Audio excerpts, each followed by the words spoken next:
قرآن کی عظمت، اللہ کی قدرت اور رسول اللہ صلی اللہ علیہ وسلم کی رسالت کے حوالے سے اللہ رب العالمین نے مذکورہ تینوں آیتوں میں چند صفات کمالیہ کا بیان فرمایا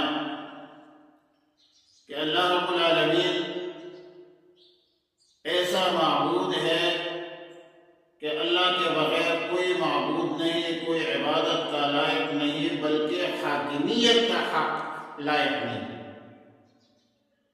حاکمیت اعلیٰ صرف اور صرف اللہ کے لیے ثابت ہے۔ اللہ کی ذات ازلی ہے، ابدی ہے۔ دنیا میں انسان صرف اللہ کا نائب ہے،